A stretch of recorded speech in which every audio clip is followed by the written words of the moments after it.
On the morning of December 29, 1890, a domestic massacre of several hundred Lakota Indians was performed by soldiers of the United States Army at the Wounded Knee Creek.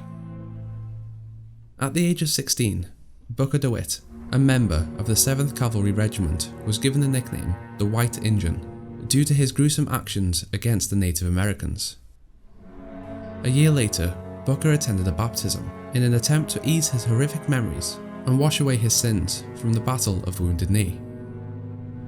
In one timeline, Booker rejects the baptism at the last moment, thinking that his sins could not be washed away by a dunk in the river, while in another timeline, he accepts the baptism and is born again, taking on the name Zachary Hale Comstock. After the baptism, Comstock became a farmer and small-time preacher. At one point, he claimed that he had been visited by an archangel, Columbia, who had showed him a vision of a floating city in the sky, and that it was his duty to build and uphold Christian and American values within the city. In the alternate timeline, Booker had gotten himself a job at a detective agency and had met a woman, Annabelle Watson.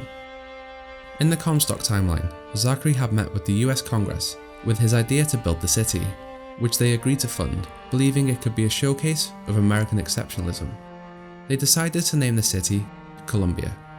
Later in 1893, Zachary met Rosalind Lutece, a respected quantum physicist, who was able to indefinitely suspend an atom mid-air. She dubbed it the Lutece field.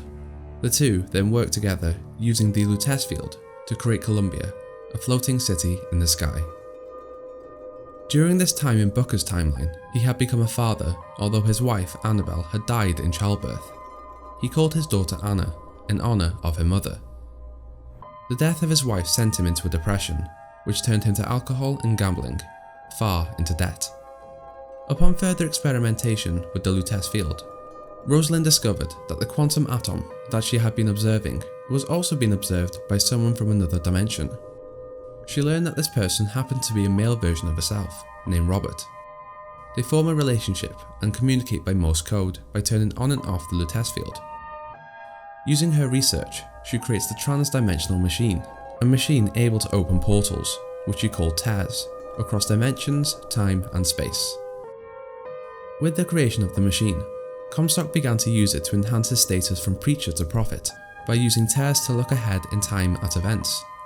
Due to his repeated exposure to the machine, Comstock ages rapidly while his genetic traits dissipate, rendering him sterile. Looking into a future tear, he discovers that without an heir, Columbia will fall. Due to his inability to conceive with his wife, Lady Annabelle Comstock, Rosalind proposes that they could simply take a child of his from another dimension, as it would technically still be his child. Comstock agrees, and with the assistance of Rosalind's male counterpart Robert, they discover that in Robert's universe, Comstock is still named Booker and has a daughter. They see that Booker is in a deep depression with a huge gambling debt. Taking advantage of Booker's situation, Comstock sends Robert to Booker with the offer to clear his gambling debt in exchange for his daughter, Anna. Booker agrees and hands over Anna to Robert. Immediately regretting his decision, he catches up with Robert as Anna is being passed through a tear into Columbia. Booker unsuccessfully attempts to take Anna from Comstock as the tear closes, severing part of her finger. After losing his daughter, Booker falls into a deeper depression, later carving his daughter's initials AD into his hand.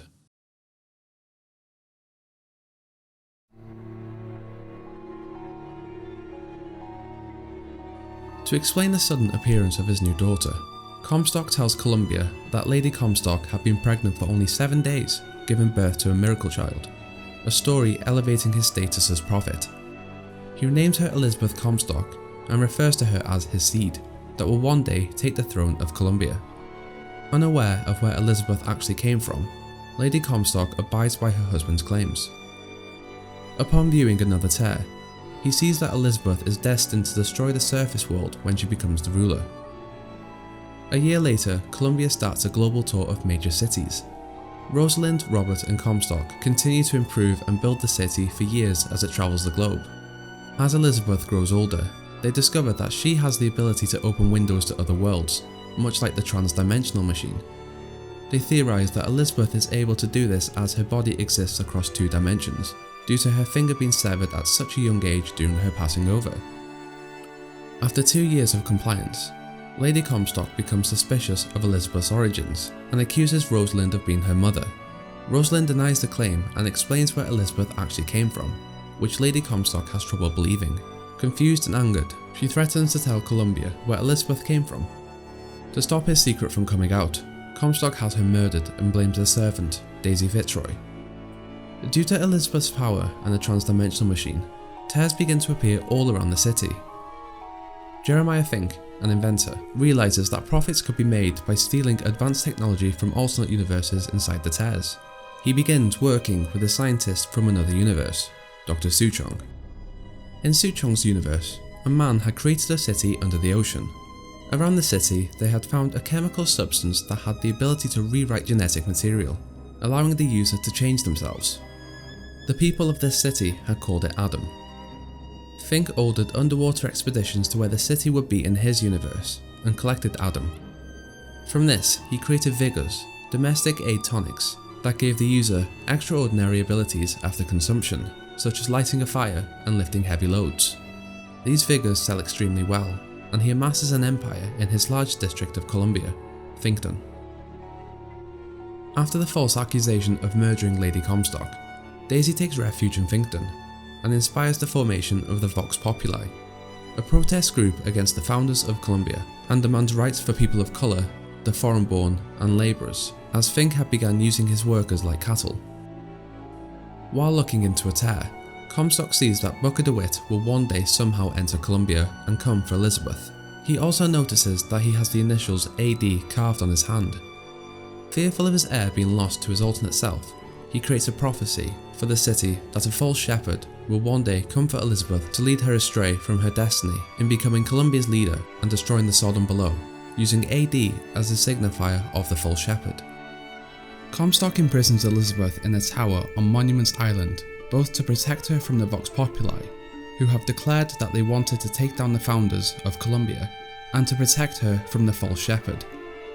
To add an extra level of defense for Elizabeth, Fink tries to create a psychologically indoctrinated human and machine hybrid based on designs from Dr. Suchong's universe, his issue being that he couldn't get the creature to bond with Elizabeth. Frustrated, Fink abandons it in an old laboratory. Still alive, the songbird escapes the laboratory, accidentally crashing into Elizabeth's tower, where she repairs its breather, saving its life. This creates the successful pair bond that Fink had originally wanted. Now Songbird would protect her fiercely.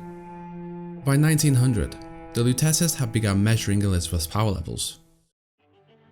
The Vox Populi, founded as non-violent, had begun stealing Fink's new guns and selling them to the black market to fund their revolution. During work on a new fire-based vigor, a fire began to spread, and so to avoid it from spreading into the city, the area was detached and dropped from the city, killing numerous workers, angering the Vox Populi more. While on its tour of the world, Columbia became involved in an international incident, the Boxer Rebellion, an anti-imperialist, anti-foreign, and anti-Christian uprising. Columbia openly fired upon Chinese citizens in Beijing, revealing to the world that the flying city was heavily armed. On July 6, 1902, the United States government formally disavowed Columbia's involvement in the Boxer Rebellion and recalled the city. Outraged, Comstock declared Columbia's secession from the United States, and the city vanishes into the clouds. This date became a citywide holiday, celebrating Columbia's independence.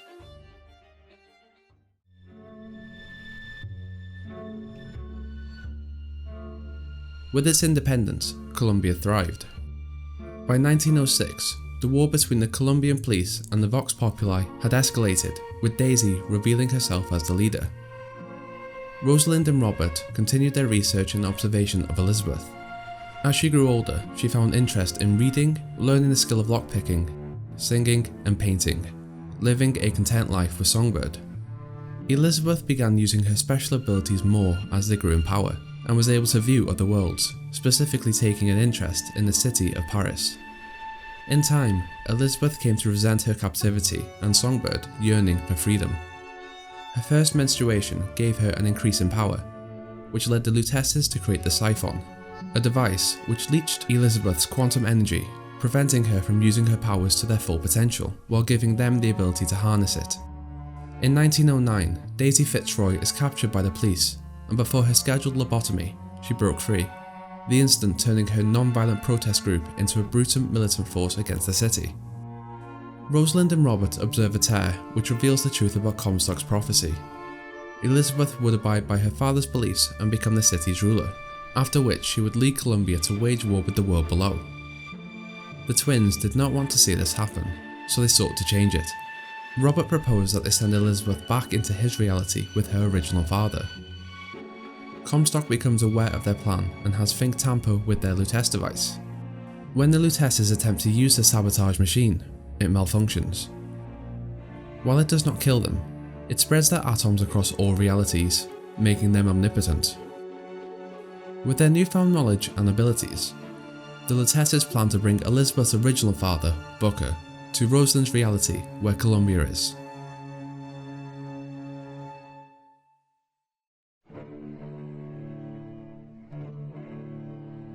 The Lutece twins visit Booker DeWitt in his office and convince him to assist them in getting his daughter back.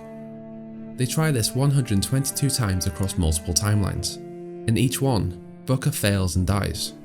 On the 123rd attempt, Booker once again enters the tear to Columbia's universe. When entering another reality, a person's former traits and memories collide with those from the new one. The brain hemorrhages, and false memories are created to compensate for the contradictions. Booker's mind confuses the previous taking of his daughter with a new memory where he must retrieve a girl from the city of Columbia. The Lutecers use this confusion to their advantage and demand that he bring Elizabeth back as a way to erase his debt, forgetting that he is actually going to rescue his daughter. He wakes up in a rowboat near a lighthouse on an island off the coast of Maine on July 6, 1912. After being rowed there by the twins, he enters the lighthouse and is transported into the sky by a shuttle rocket into the city of Columbia.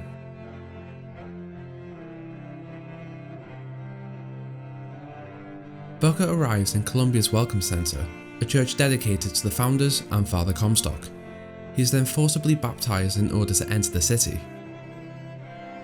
He discovers that he has entered Columbia on the 10th anniversary of the city's succession from the United States, and makes his way to Monument Island, where he believes Elizabeth is. The Lutecers contact him, telling him not to pick number 77 at the city's raffle, as it will bring attention to himself. Arriving at the raffle park, he draws a baseball numbered 77 at the raffle and wins.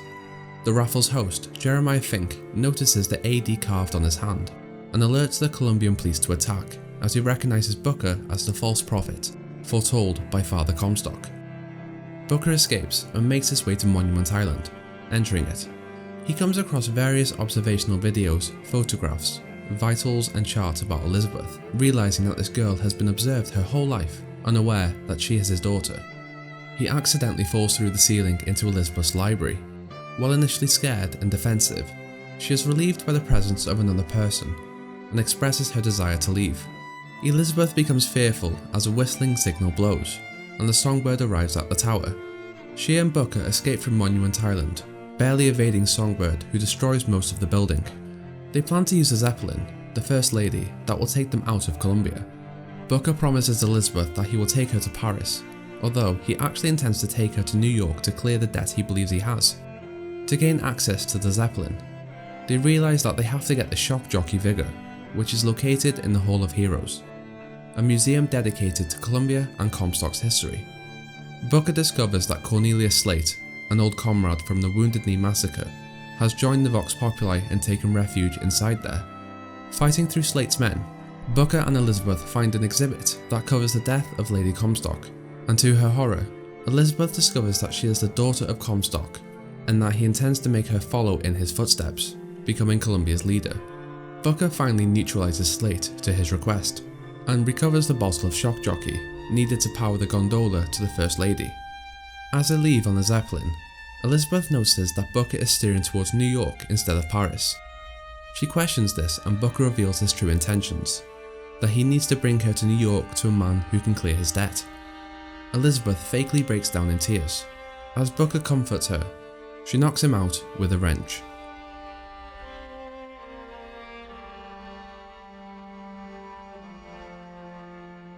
Booker awakens to find Elizabeth gone and the First Lady taken over by the Vox Populi and their leader, Daisy Fitzroy.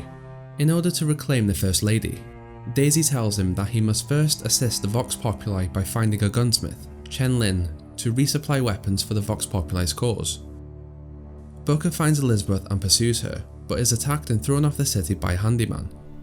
He is saved by a Zeppelin summoned by Elizabeth, who decides to help Booker despite not trusting him, knowing he is her only means of reaching Paris. Booker and Elizabeth learn from Chen Lin's wife that he was taken by the Founders for interrogation. Later finding Chen Lin dead from extreme torture, the Lutece twins reveal a tear to a universe in which Chen Lin remains alive and able to help their cause, prompting Elizabeth to bring them into a reality where Chen Lin was never killed. Upon entering this reality, they discover an automatic difference. Although Chen is alive, his tools for making the guns have been confiscated and stashed in a nearby police station. Arriving there, they find that there are too many tools for them to carry all at once. Coincidentally, a tear opens nearby where the tools aren't at the police station. Elizabeth once again brings her and Booker to a new reality of Columbia, where the tools are gone and back at Chen Lin's shop.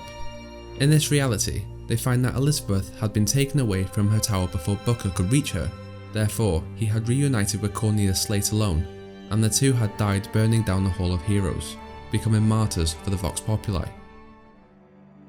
Now reinforced by the gunsmith's weapons, the Vox begin a massive violent uprising across Columbia, massacring soldiers and supporters of the Founders.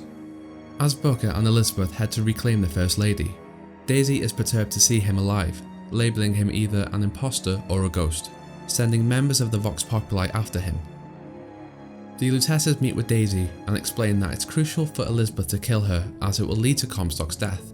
All Daisy has to do is threaten Fink's son and make it look believable. Daisy accepts this as she believes that her death will be good for her cause. Booker and Elizabeth soon catch up to Daisy. After shooting and killing Fink, Daisy holds a gun to the head of Fink's son.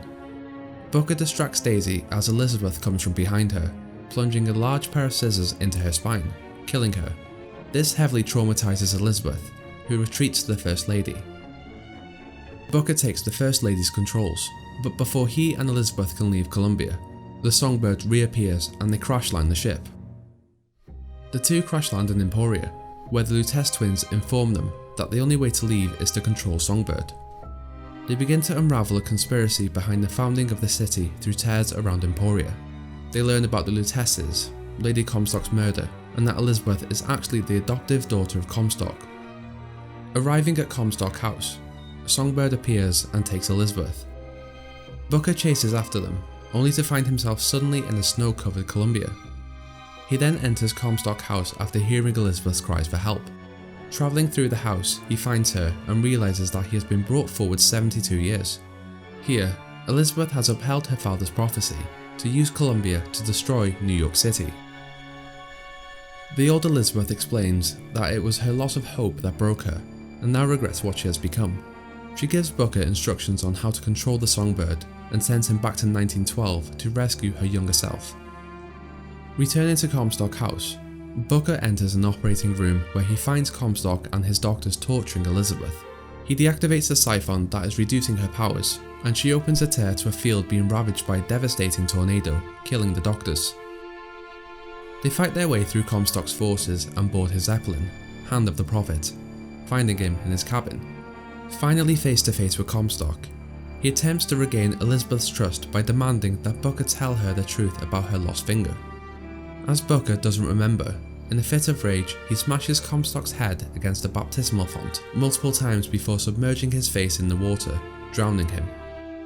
To get access to Elizabeth's full abilities, they plan to destroy the large siphon on Monument Island. At this point, the Vox Populi have unleashed an all-out assault on the Zeppelin. Tearing a whistler from inside a statue, Elizabeth plays the musical notes C, A, G, E, bringing Songbird under her control, defending the Zeppelin from the Vox forces. With the Vox Populi army eradicated, Elizabeth hands the whistler to Booker, who uses it to command Songbird to destroy what remains of Monument Island's statue, and with it, the siphon inside. The massive energy feedback that results from the tower's destruction disables the whistler. thus making Booker lose control of the bird. Just as Songbird is charging at Booker, Elizabeth now uses her full abilities to open a tear, transporting the three of them to Rapture, a city in the future, built under the ocean.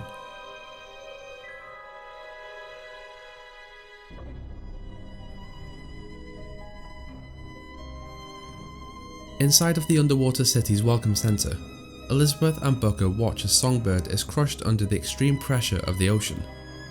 Elizabeth comforts him as he sinks to the seafloor below. Emerging on the surface using a bathysphere, Elizabeth is now able to see all realities. She reveals to Booker that Columbia and Rapture are connected by key elements. There's always a lighthouse, there's always a man, there's always a city. She leads Booker to a realm between realities, the Sea of Doors, each realm displayed as one of many lighthouses. During the traversing of realities, Elizabeth reveals the truth of Booker's memory of events being flawed, that he had never agreed to retrieve her from Columbia in exchange for eliminating his debt, and that rather, Booker gave his infant daughter Anna to Robert Lutece for that same purpose. Booker then realizes that Elizabeth is Anna. Since Comstock is no more, Booker believes that he and Elizabeth can go on with their lives, but this isn't the case as Comstock lives in other realities. The one way to be rid of Comstock permanently is to go to the point where he first came to be. Elizabeth takes them to one final location, the riverside of Booker's baptism. Confused, Elizabeth explains that he and Comstock are in fact the same person from different realities, similar to Robert and Rosalind. Learning this, Booker allows all the Elizabeths to drown him before he can accept or reject the baptism, preventing his choice from being made, thus stopping Comstock from ever existing. With the elimination of Comstock across all timelines, Columbia's existence is erased, and all of the events that had occurred over the past 20 years vanish along with it. One by one, the alternate versions of Elizabeth begin to disappear until only the original remains, thus ending the cycle. Thank you so much for watching this episode. This was just part 1, there will be 2 other parts. This took about 5 months to make, and so I'll make a few fact and Simmons videos before diving back into the Bioshock universes. If there are any timelines you would like to see me cover, then let me know. I want to say a huge thank you to John Boyd GG and Dash for their support during the creation of this complex story. John's Twitch link is in the description. I have also just set up a Patreon if you'd like to help support this channel. Anything helps. If you want to stay up to date with my content, then hit that subscribe button, and I'll see you next time. Bye.